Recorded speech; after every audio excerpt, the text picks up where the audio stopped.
So we're back at the Howl. It's been a while. Glad to say Rich is with me. I've got to say, of all the messages I get every week, people have been waiting for us to come back and show what you guys have been up to. So I'm really excited about this video today. You can show us what's been going on.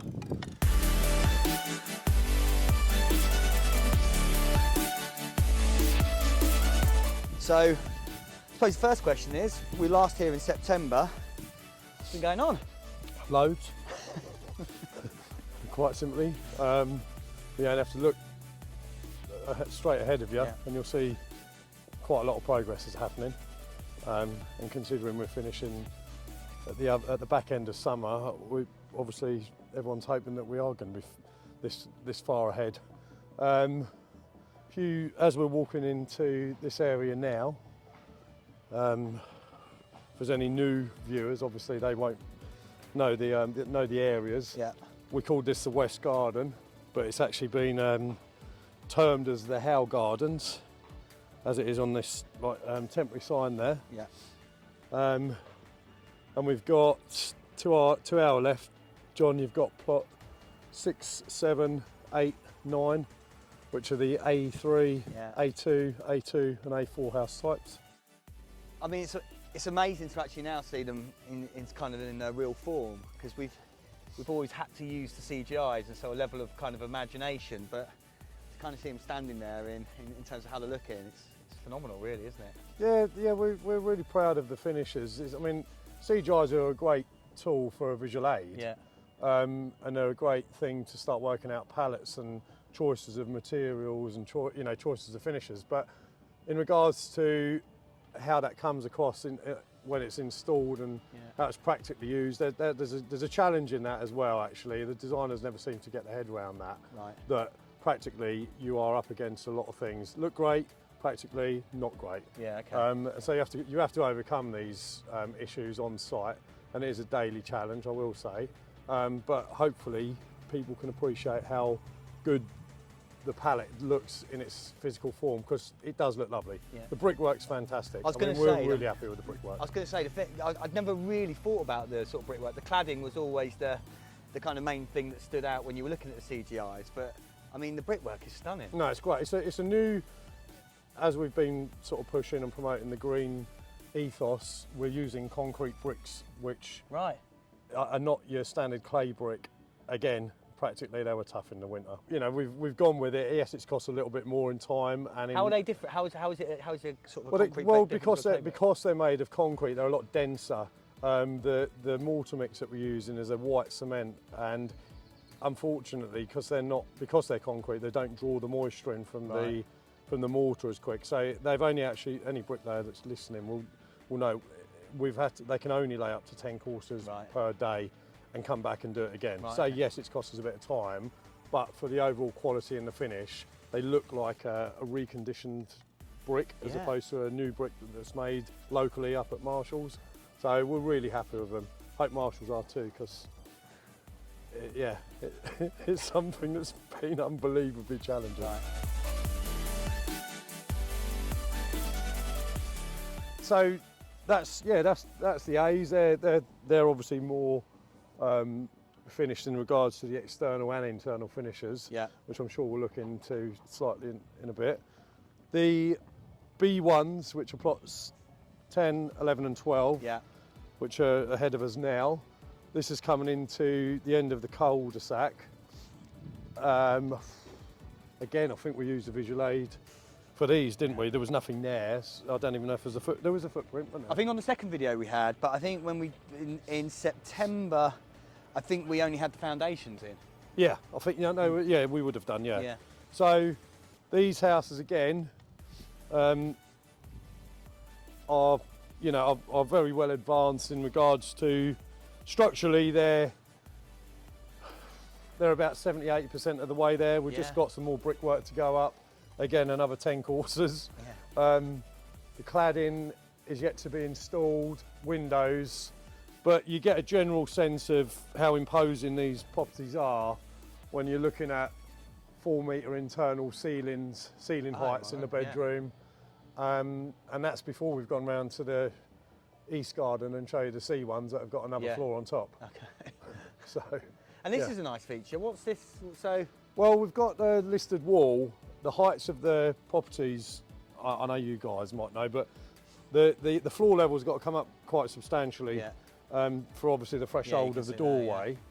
That, in exposing all the footings and getting the height for what we did for planning, this listed wall was basically nothing wrong with it. I suppose we've just erred on the side of caution that where we've taken this away, we don't know what the footings were built like in the 19th century. I suppose nowhere near as what we have to do now. Yeah. But we decided that we'd have to put a supporting wall here, which we're going to backfill, but it just becomes a feature for plot 10 that you've got a nice walkway, the modern wall, flower bed, and then the listed wall. Yeah, okay. So yeah, these are the sort of challenges that you get, and you have to adapt and work out a strategy of what to do, because you don't want that listed wall falling in on itself. It'll just be a task and a half in itself.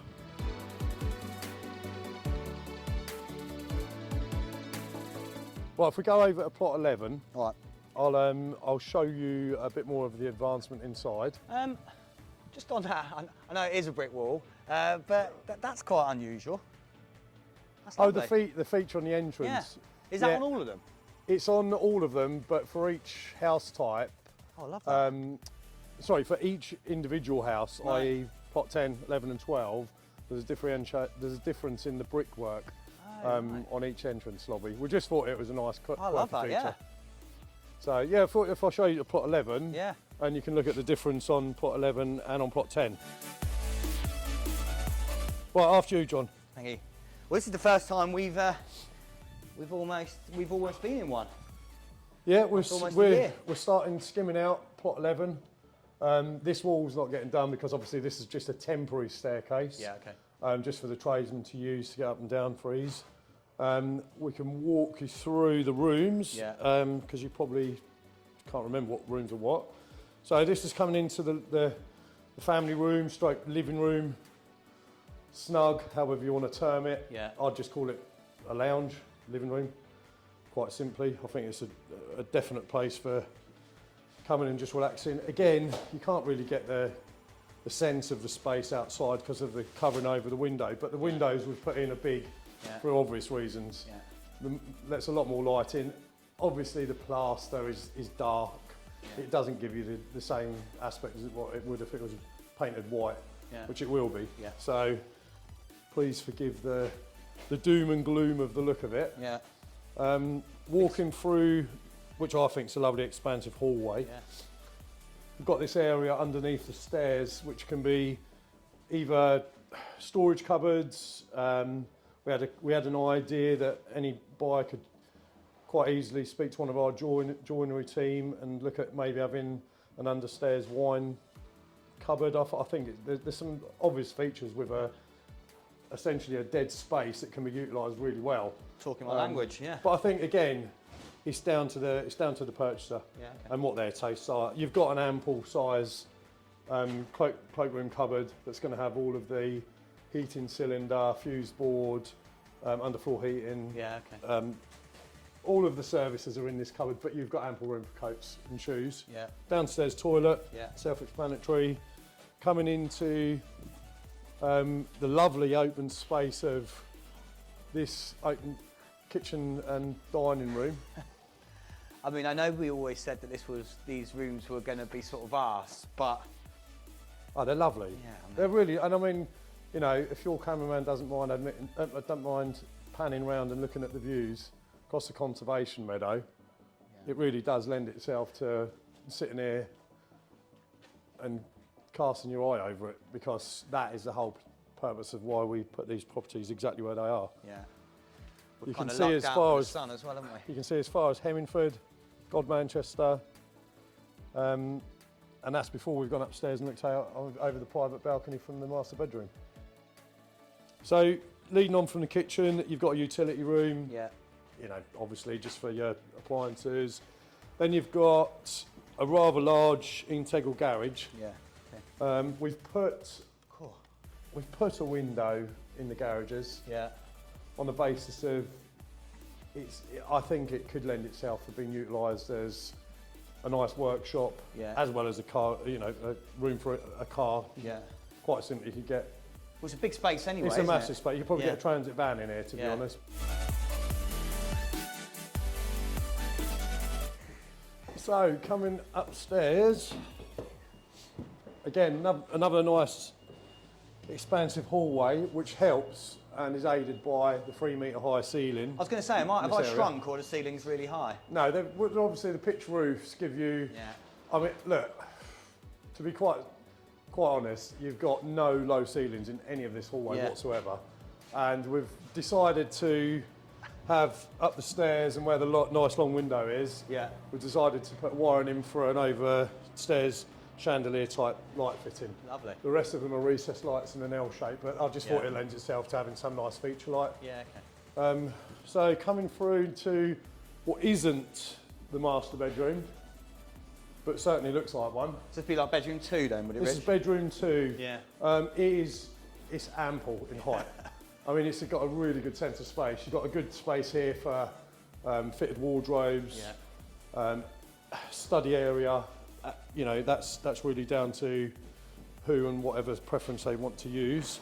And with the window, is the window going to fit the kind of slot that's in there? Oh yeah, absolutely, yeah. Amazing. It's not a window, it's going to be doors. Because you've got a balcony outside. So if I just lift this up, we're going to have a glass balcony that overlooks the front of the house. Oh, lovely. You can stand, I suppose it's a bit like a Juliet balcony. You can get a view of the church spires over the listed buildings, and it goes right over into the town centre of St Ives, directly from this balcony. Leading on from bedroom 2, a nice high ceiling for the ensuite. Pretty difficult to sort of explain to you exactly where everything is going to go. But again, as ensuites go, really good size again. Well, you've got a shower, toilet, sink unit. Nice big walk-in shower. I think it will be highly likely this is going to be a wet room. Just because of the way that we'd like to have a bit of the glass coming in. You walk around to where you are now to go into the shower. Just have a nice tiled floor with a drainage outlet.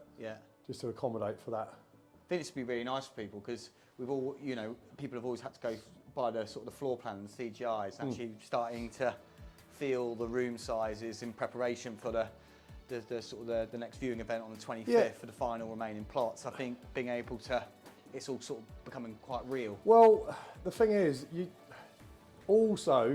got to bear in mind some of these things that I said earlier about your practical issues, the way that steels are in place and where the pipework that's got to be installed.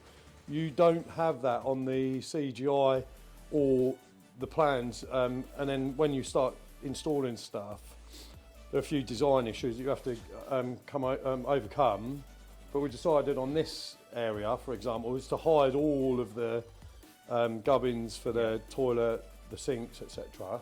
And then we've got a shelf, but we decided that we'll put a nice big full length mirror up there.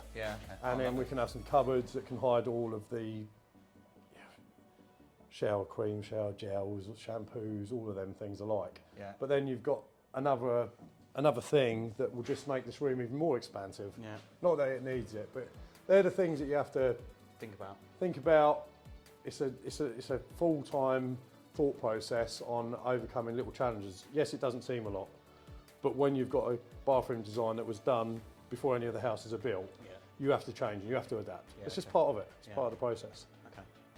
Nice. So coming through to bedroom 3. This is the smaller of all the bedrooms in these B1 house types. Again, it's a nice sized double room. Easily accommodate double bed, drawers, wardrobes, and then you've got its own ensuite with walk-in shower, sink, toilet, window. Really not up, quite simply, it's a lovely room for guests or family members. We'll just walk through to bedroom 4. Again, ensuite, without boring you about what's going in it. Bedroom Again, nice expansive window. Jack, if you'll do the honours and come behind my shoulder. I'll hold that. So out of this window, you can see all of the communal gardens to the right. You can see into the town centre.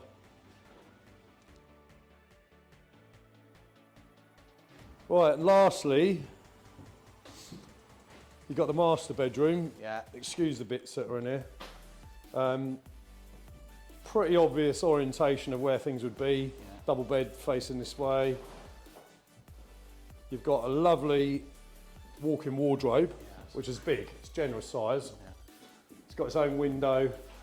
Really ample size. A lot of, there are one of the other properties, the wardrobe's a lot smaller, the walk-in wardrobe's a lot smaller than this, but this is a really lovely sized wardrobe space.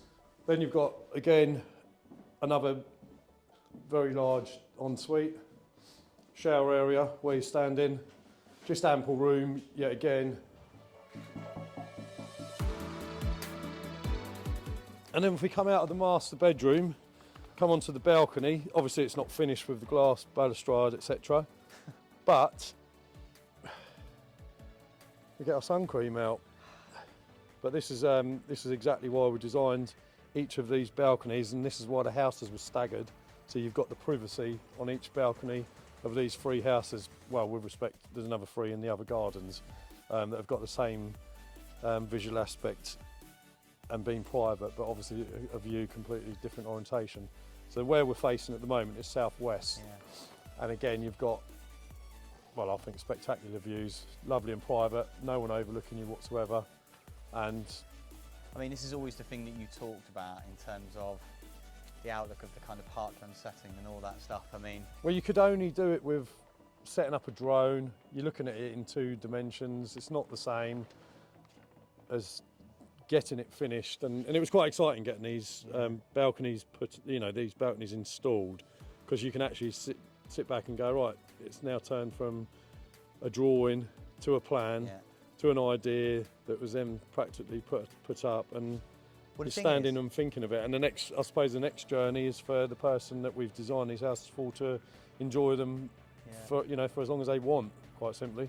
Yeah, I mean, you often see on some houses that, sometimes they have balconies, but they almost feel like token balconies. But you can you can imagine morning coffee, evening wine, just kind of sat out here in summer, the sun's pinging down on us now, and just looking out.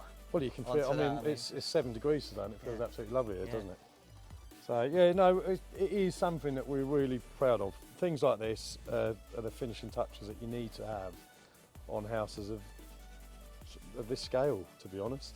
And the garden size, I mean, it's always been a bit deceptive, but I mean, that's a really quite large garden as well. Well, you're easily pushing 20 metres to the end of that garden boundary. Just so you've got an indication of what the boundaries are going to be like. Yeah. We've got a stake railing that will go up 1.5 metres. If anyone knows what a stake railing is, it's similar to the wooden railings in the background, but they're made out of black steel. Right. So they'll be there. So you've got the unsport views, and then in between each plot, there'll be a stake railings again with a privet hedge, just denoting the boundaries. We're not putting up any close board fencing. We don't want people to feel like they are fenced in, excuse the pun. Yeah. But the hedgerows will be ample enough, so you've still got your privacy. Yeah. Okay. But you're not ruining the views.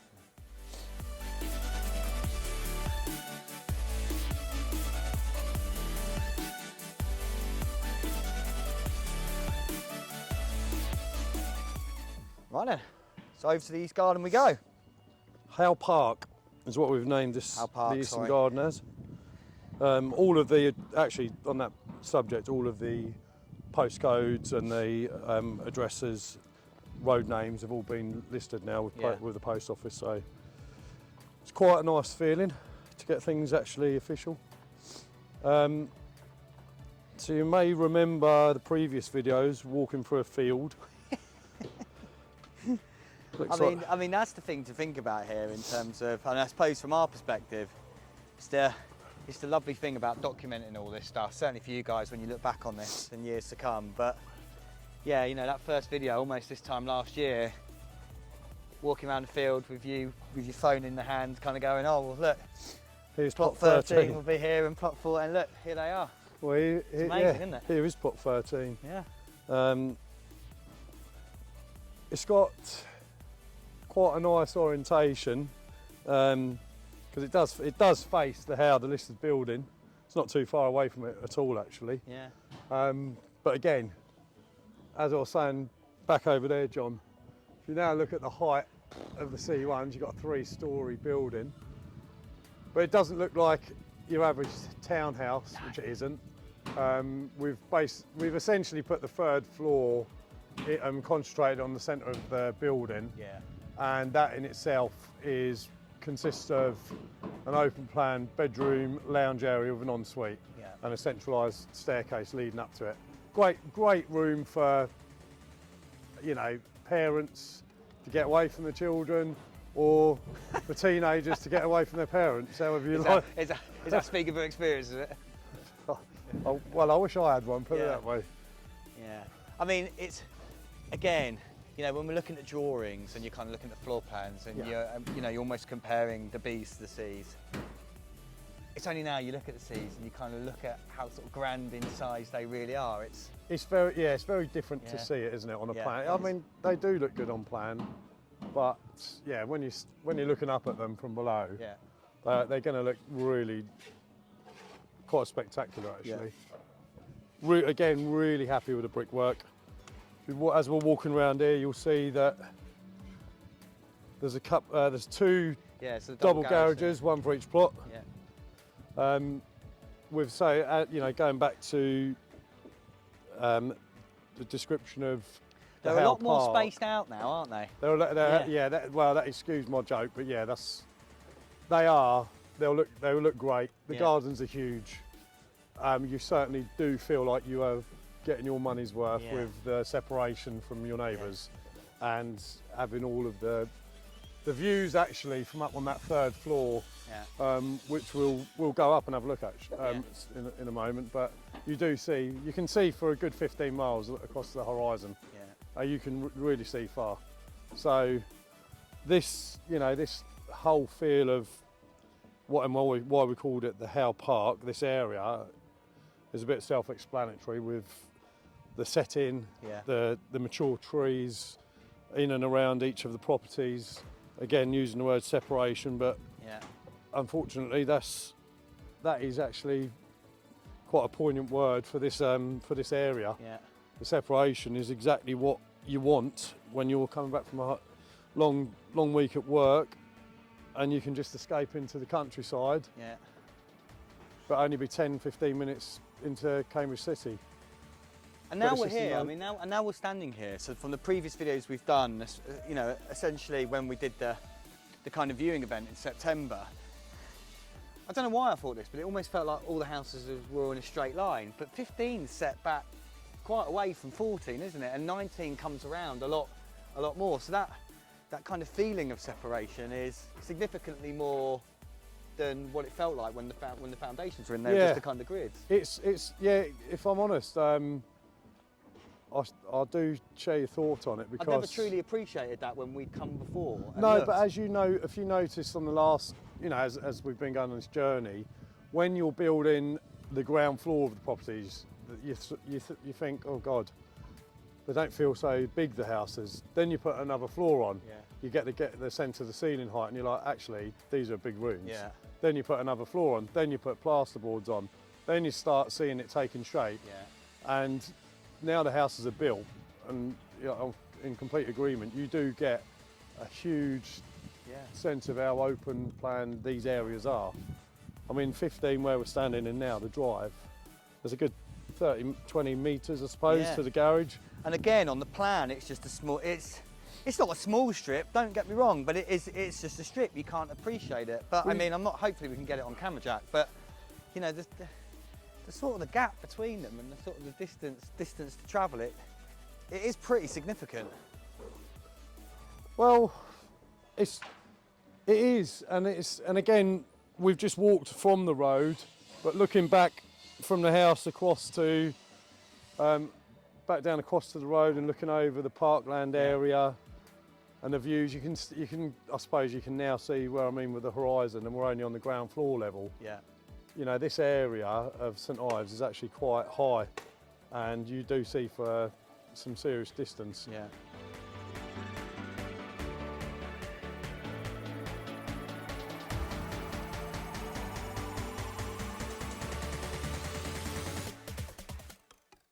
Right, walking into the entrance hall, plot 19. Yeah, 19.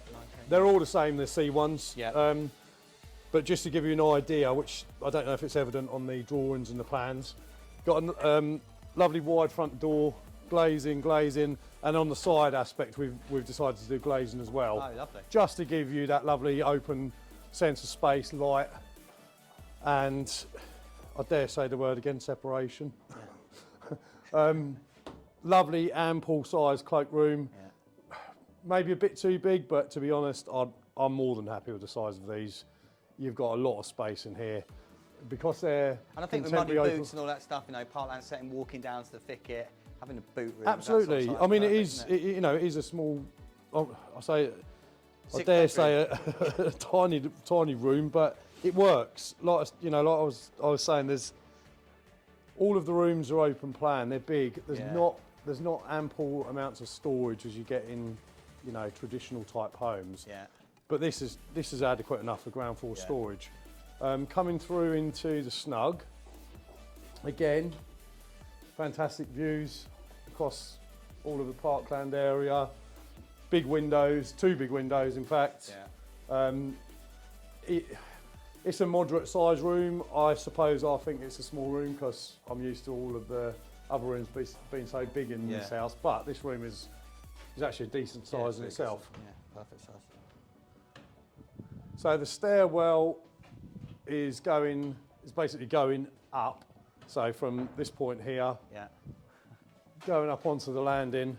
Yeah. Still a bit undecided nice big what we do underneath. Rich. Do we have it open? Does a buyer potentially want something to be built under the stairs? Open, you know, open to debate. Yeah. But it is a nice open area. Yeah. And quite frankly, this house, in regards to the B1, I think if it was open plan underneath the stairs, it lends itself to a console table. It's not, you know, it's just got that look about it as you walk in. If we go into this room here, this is the smaller of the ground floor rooms. This is a study. If you'd like it to be a study or something different, that's your choice. But again, we put nice, big, expansive windows in to take in the breathtaking scenes that you can see. Daffodils are in bloom. If we walk through now, John, into the huge open plan room, the layout's sort of determined by us, to be honest. If I just talk you through, this would be, as per our plan, this is a dining area. Yeah. Ample room for a six or eight person dining suite. Where I'm standing now, there will be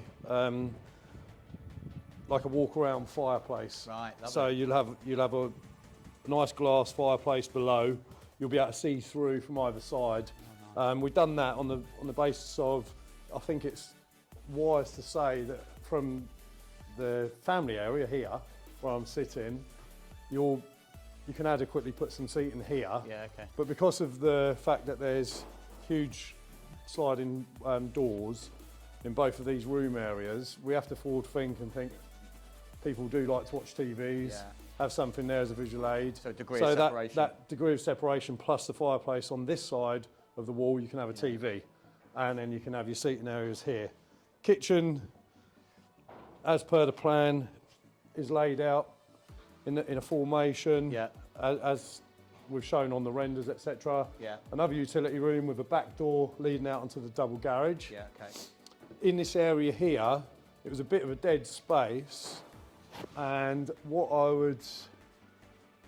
I suppose we've put down on plans and a couple of the CGIs is, we tried to think of actually getting maybe like a bar area. It just hasn't got enough room for the separation of having a bar and then a seating area. Right, okay. So to sit against with bar stools.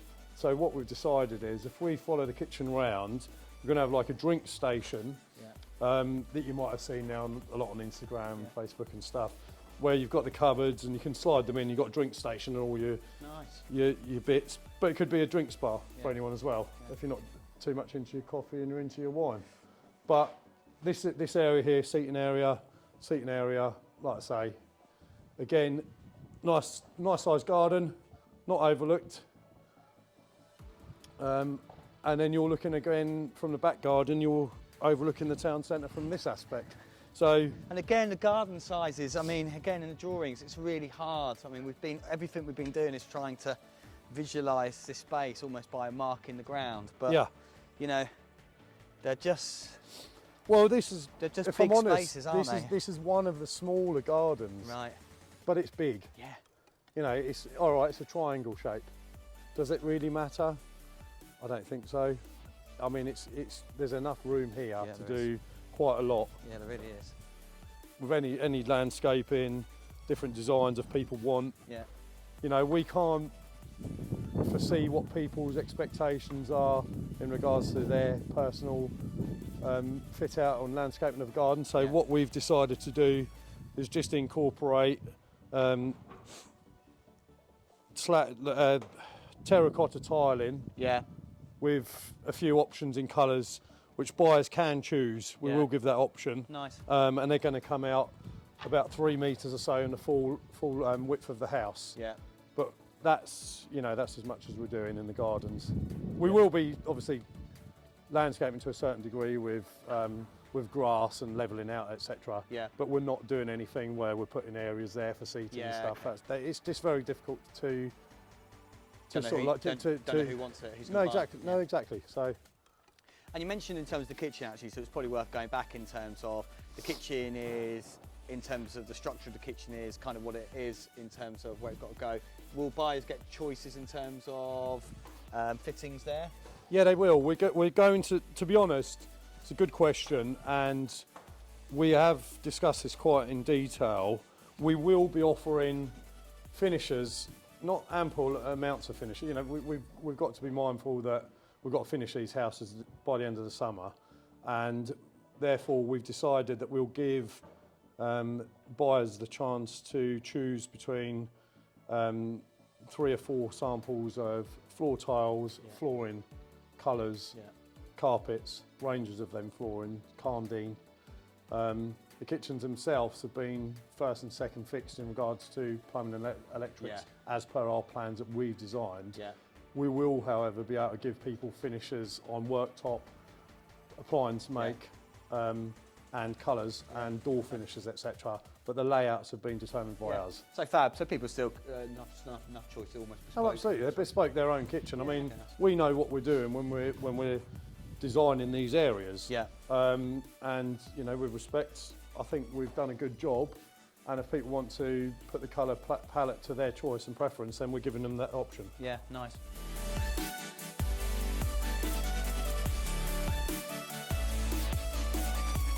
Right, so we're on the first floor, walking into, we'll start in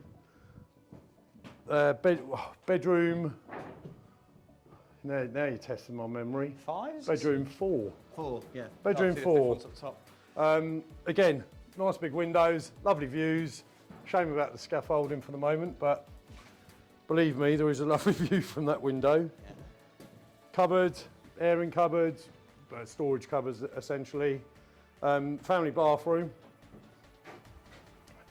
And then we'll continue into the hallway. You've got bedroom 3, which is a lovely sized bedroom actually. Yeah, it is. Nice big long ensuite. Again, all of the, I mean, I'll keep banging on about large windows, nice roof voids, different quirky shapes, but they've been designed like this to let as much light in as possible. Yeah. This orientation I know is southeast. So you're going to get sunlight bursting through this bedroom window, coming round. And the layout of all the C1s is obviously the same, so... Yeah, exactly, they're all the same. Yeah. You've got a master bedroom, ample window sizes again, sunlight coming through. Now, we've done these windows a bit more higher up, just because we know that it's sunlight throughout. Yeah, okay. It just lends itself to being a bit more private, letting enough light in on each east and west orientation of the building. Yeah. You've got another walk-in dressing room, lovely full height window overlooking the grounds. Yeah. Ensuite, nice private window. Obviously it won't be see-through anyway because it's a bathroom. But this again is a really nice master suite. And then bedroom 2, no ensuite, but obviously there's quite an ample size family bathroom. But again, the views from this height are pretty spectacular. I mean, you can see right over the hills there, which I think they're heading over towards Papworth Way, aren't they? If you go that way. Yeah, it is. That's the old A14 is over there. Yeah. On the brow of that hill. Yeah, that's right. Yeah, that's going that way. Onto the second floor. Yeah. Nice window, giving a lot of light coming into the stairwell. Yeah. What we're walking into here is to the left is an ensuite. Yeah. Another large size window. Yeah. And we've decided the whole floor of here to adopt, I suppose, a bit like a hotel suite, as you would get, with a separate bedroom area. Yeah. Lovely stunning views, which we'll come on to from the other wall in a moment. Yeah. But really nice angled ceilings, give you that sense of height.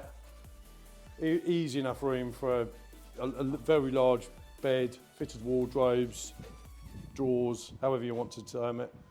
And then you've got a walkway which leads on to however you want to make this, I suppose. But I mean, teenage me would have loved this.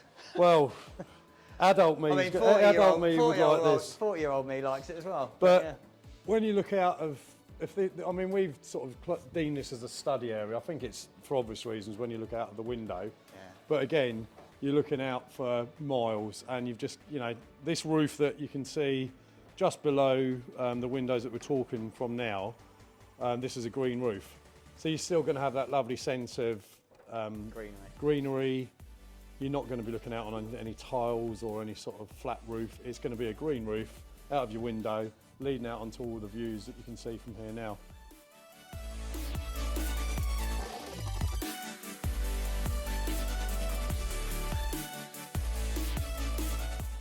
So up the second floor, out of breath.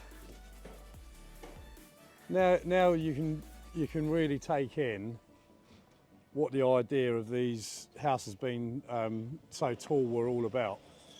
I mean, granted, don't get me wrong, the plots 16, 17 and 18 have got balconies overlooking this view, just not at this height. However, it's still a very, very good view from them units. But these 4 C1 house types have just got that extra little bit to be able to take in panoramic views. 180 views, 360 if you really want, but of how far you can see. You can see all the way over to Hadnam, over to my left, the whole of the town centre of St Ives, beyond over towards Cambridge, and then Fenstanton's the church over there. Yeah. All of the hills that end up over going towards Hilton, and the new A14's the other side of that hill. So I mean, there's some serious distance from the windows on this top floor. And the other thing, so when we were over in the West Garden, and you kind of showed the brickwork to the sort of the entrance hall, but just standing up here now and looking at 17 and 16. Yeah. The difference in the sort of patterns on the brickwork to the entrance, that's actually really quite eye-catching. Yeah, it's pretty evident as well, isn't it? I mean, I'll give him his due. Ben, who's the in charge of the bricklayers, that was his idea, quite simply, to put something different on there. It's just a little thing, but it's quite striking. Yeah, he's designed them well. I think he's done a really good job. Yeah, we're really quite in awe of how nice they've come up. Yeah. Just a small attention to detail has made such a big impact. Yeah, it does.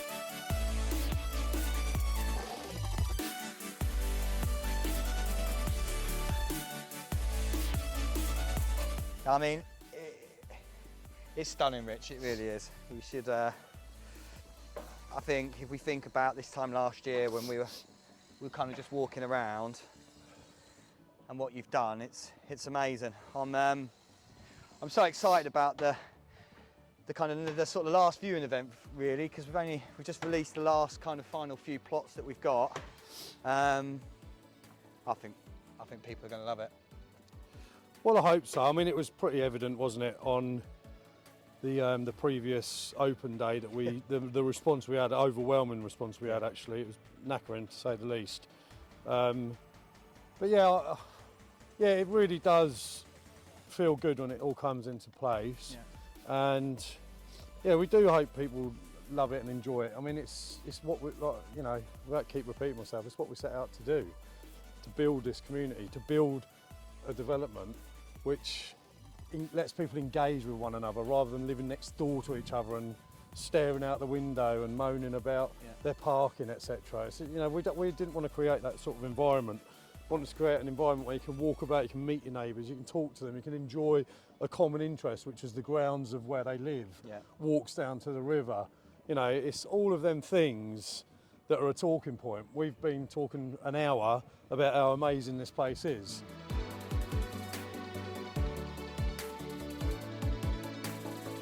I know sort of last time we were talking, there was stuff happening with the bees and then the kind of walkways down to the thicket. Has there been any more sort of developments with that type of thing that you were looking to do with the community? Yeah, there is actually.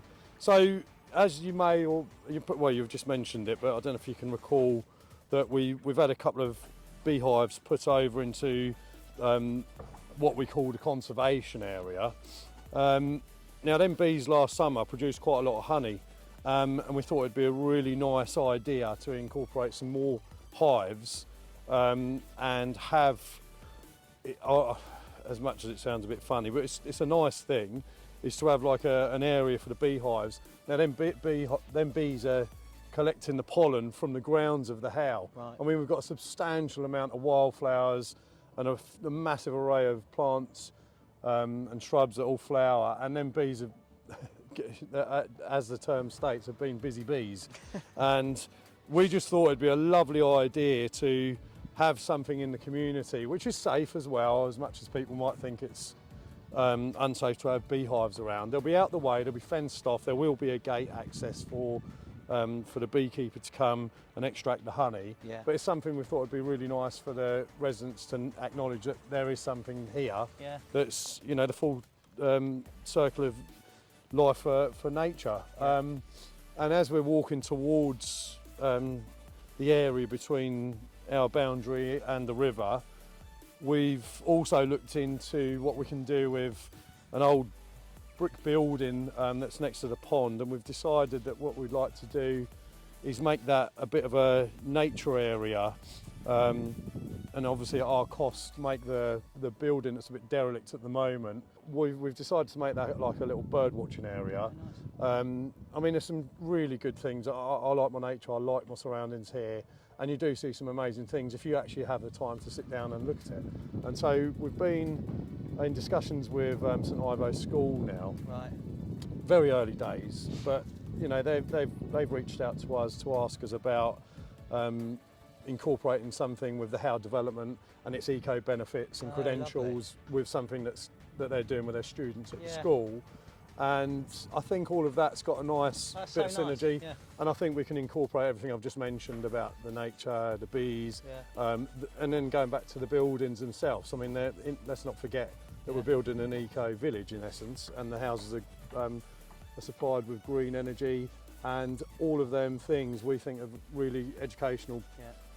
For educational purposes, is something that we should definitely look into. Yeah. And why not do it with the school, which is literally a stone's throw behind the development? Yeah. And then again, it lends itself for the residents, the generations after, their children. They go to the school. All of these things will probably be monitored. How these buildings have been modelled, what the gains and advantages are of building a green home.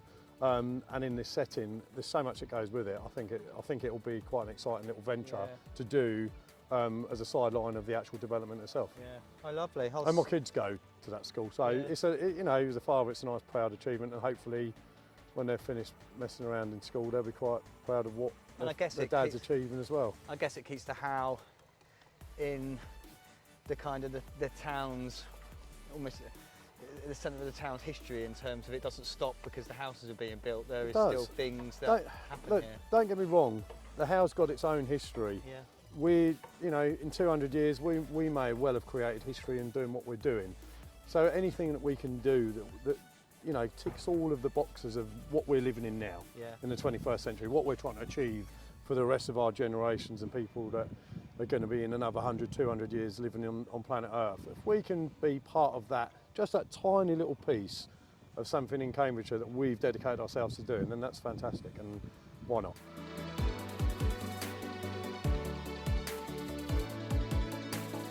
So I guess to finish up, our next and probably our last viewing event is on Saturday the 25th of March. Richard, Mick and Phil are all going to be here again.